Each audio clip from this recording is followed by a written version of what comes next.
تو تیسری مرتبہ جب ہو گیا تو واپس آیا تو صحابی نے عرض کیا کہ اللہ کے رسول میں بالکل صحیح ہو گیا ہوں۔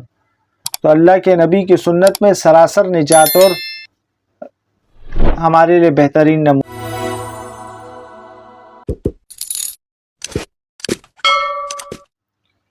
استخارہ میں صرف یکسوئی کا حاصل کرنا استخارہ کے مقبول ہونے کی دلیل نہیں، اس کے بعد اس کے مقتضا پر عمل کرنا یہ بھی ضروری ہے۔ اگر کئی مرتبہ استخارہ کرنے سے آپ کو اشارہ یا کوئی یکسوئی یا کسی ایک جانب اطمینان نہیں ہو رہا تو استخارے کے ساتھ ساتھ آپ استشارہ بھی کریں۔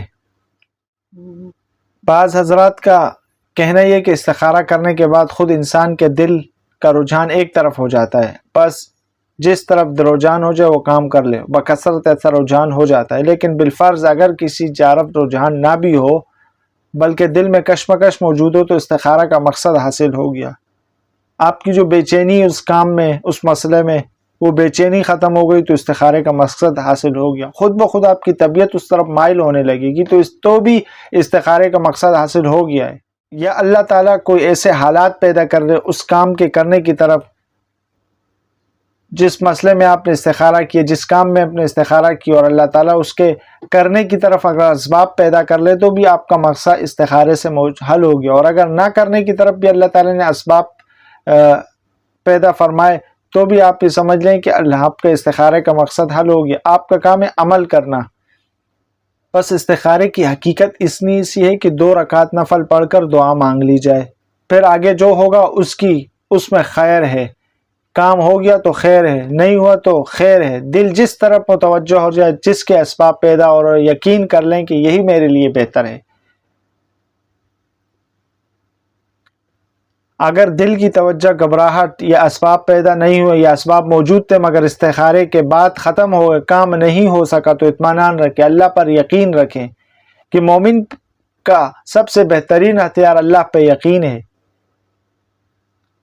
اس میں بہتری ہوگی کہ اپنی طبیعت بہت چاہتی ہے مگر اللہ تعالیٰ میرے نفع نقصان کو مجھ سے زیادہ بہتر جانتا ہے۔ اس طرح سوچتے سے انسان انشاءاللہ مطمئن ہو جاتا ہے اس کی طبیعت۔ اگر دل کا رجحان کسی جانب نہ ہو تو صرف اسباب کے پیش نظر جو فیصلہ بھی کر لے گا اس میں خیر ہوگی۔ خدا نخواستہ اگر استخارے کے بعد نقصان ہو جائے تو یہ عقیدہ رکھیں کہ استخارے کی برکت سے اللہ تعالیٰ نے چھوٹے نقصان کے ذریعے کسی بڑے نقصان سے بچا لیا۔ استخارے کی دعا میں دین کا ذکر پہلے اور دنیا کا بعد میں، اس لیے مسلمان کا اصل مقصد دین ہے، دنیا تو دین کے تابع ہے۔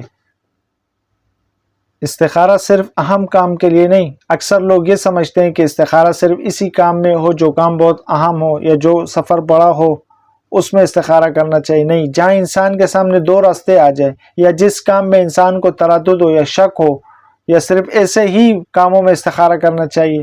چنانچہ آج کل عوام الناس کو اپنی زندگی کے صرف چند موقعوں پر استخارہ کے مسنون عمل کی توفیق ہوتی ہے، تو یہ غفلت کی علامت ہے۔ ہمیں استخارہ ہر موقع پر کرنا چاہیے۔ جہاں انسان کا دل تذبذب ہو، شک میں ہو، تو وہاں رسول اللہ صلی اللہ علیہ وسلم کی سنت سے اپنے مسئلے کو حل کیا جائے، کیونکہ آپ علیہ السلام کی یہ تواتر کی سنت ہے کہ جب حضور صلی اللہ علیہ وسلم کو جو کئی پریشانی پیش آتی یا آپ علیہ السلام غمگین ہوتے تو مسجد کی طرف تشریف لے جاتے تھے، 2 رکعت نفل کی طرف تشریف لے جاتے تھے۔ تو رسول اللہ صلی اللہ علیہ وسلم کی سنت ہے کہ انسان کو جب بھی کوئی پریشانی پیش آئے یا کسی کام میں شک پیدا ہو یا کسی اہم کام کو کرنے میں تردد ہو تو استخارہ کیا جائے اور اللہ سے خیر اور طلب مانگی جائے، تو انشاءاللہ اللہ تعالیٰ سے امید ہے کہ اللہ تعالیٰ اس کی رہنمائی فرمائیں گے۔ اور اگر جیسے میں نے پہلے بھی بتا دیا کہ اگر خدا نخواستہ استخارے کے بعد اگر نقصان ہو گیا تو یہ یقین رکھنے چاہیے کہ استخارے کی برکت سے سنت نبوی، چونکہ استخارہ سنت ہے تو سنت نبوی کی برکت سے اللہ تعالیٰ نے استخارے کی برکت سے اور سنت نبوی کی برکت سے اللہ تعالیٰ نے بڑے نقصان سے بچا لیا۔ تو اس سے یہ ہوگا کہ انسان کا دل مطمئن ہو جائے گا اور مزید سنت کی طرف راغب ہوگا۔